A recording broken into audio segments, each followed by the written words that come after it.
दोस्तों 29 नवंबर को अमित शाह ने यह ऐलान कर दिया कि CAA NRC लागू होने से कोई नहीं रोक सकता।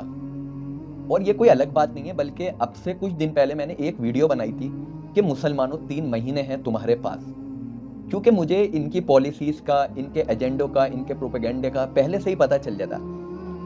तो दोस्तों ये ऐलान इसलिए किया गया है क्योंकि आप लोग अच्छी तरह जानते हैं कि 2024 में लोकसभा इलेक्शन है और ये इलेक्शन जब ही कामयाब हो सकते हैं जब हिंदू मुसलमानों के बीच में नागवारियां पैदा की जाए, उन्हें यह दिखाया जाए कि मुसलमान कैसे हैं, मुसलमान तुम्हारे लिए कितने बड़े खतरे का सामान है।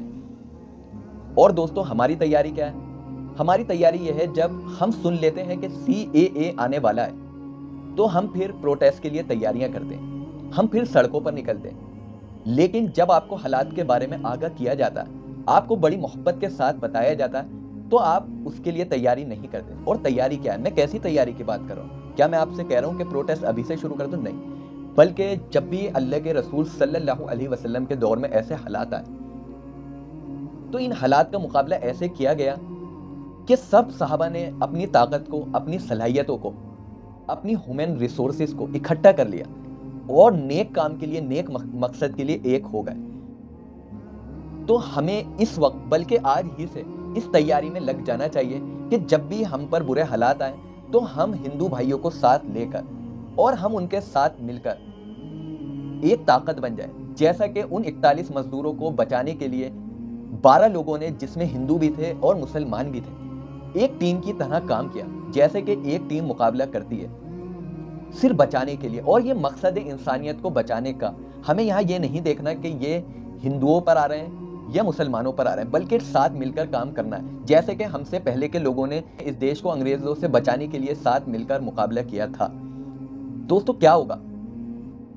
सिर्फ ये जो कानून आ रहा है ये पॉलिटिकल पार्टीज को फायदा पहुंचाएगा, और जो पार्टी इसको ला रही है आप जानते हैं उसका एजेंडा क्या है। मैं बात करना चाहूंगा पिछले CAA NRC की। जब ये कानून लागू हो रहा था, क्या हुआ? प्रोटेस्ट हुआ, लोग कई दिनों तक, बल्कि कई महीनों तक सड़क पर बैठे रहे, और उसमें कई हिंदू भी थे और मुसलमान भी थे। यहां तक कि आपको याद होगा कि एक सरदार ने अपना फ्लैट बेचा और शाहीन बाग के प्रोटेस्ट में जो लोग बैठे हुए थे उनके खाने का इंतजाम किया, उनके रहने का, बैठने का, और जो भी उन्हें जरूरत की चीजें चाहिए थी उसका इंतजाम किया, एक फ्लैट बेचकर। और उसके बाद क्या हुआ? उनके खिलाफ FIR हुई। तो मैं नहीं चाहता देश में दोबारा ऐसे हालात बने, क्योंकि ऐसा नहीं है जब कोई कानून बिना किसी वजह के लाया जाता है। क्योंकि इस देश को कानून नहीं चाहिए, इस देश को रोजगार चाहिए, इस देश को अच्छा हेल्थ सिस्टम चाहिए।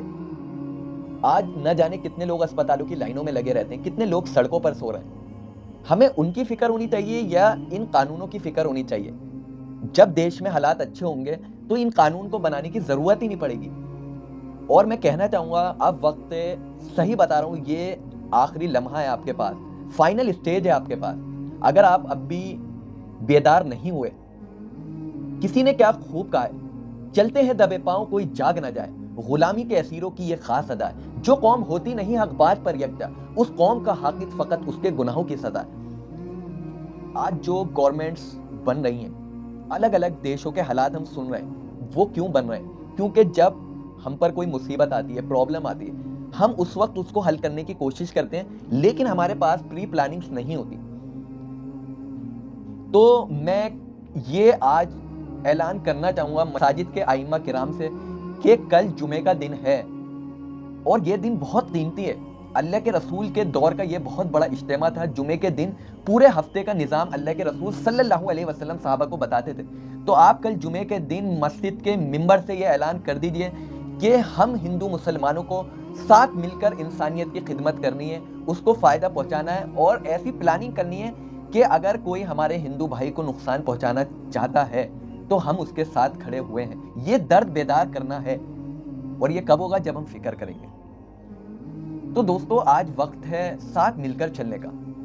जिन लोगों ने इस भारत का दस्तूर लिखा था, आइन लिखा था, वो लोग बड़े फिक्रमंद थे इंसानियत को लेकर। जब भी वो आप देखेंगे कि हर फोटो में साथ खड़े हुए नजर आते हैं, सरदार भी साथ हैं, मुसलमान भी साथ हैं।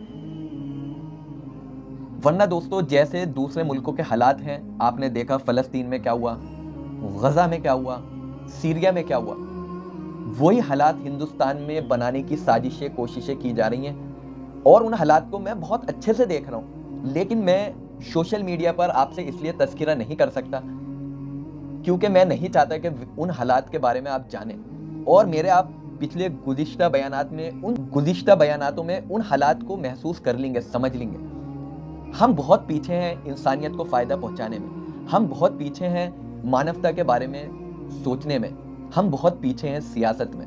हमें एक सियासी रहबर चाहिए, एक अच्छा रहबर चाहिए जो हमारी दीन में भी रहनुमाई कर सके और इंसानियत को फ़ायदा पहुँचाने के लिए भी हमारे लिए अच्छा मैनेजमेंट खड़ा कर सके।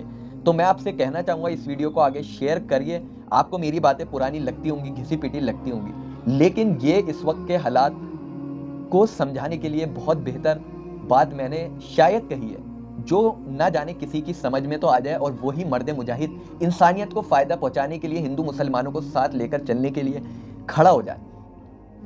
तो आप इस वीडियो को शेयर करिए। इंशाल्लाह फिर मिलते हैं कल सुबह नई वीडियो के साथ और मैं आपको ये बताऊँगा कि हमें अब कैसे चलना है। अस्सलामु अलैकुम।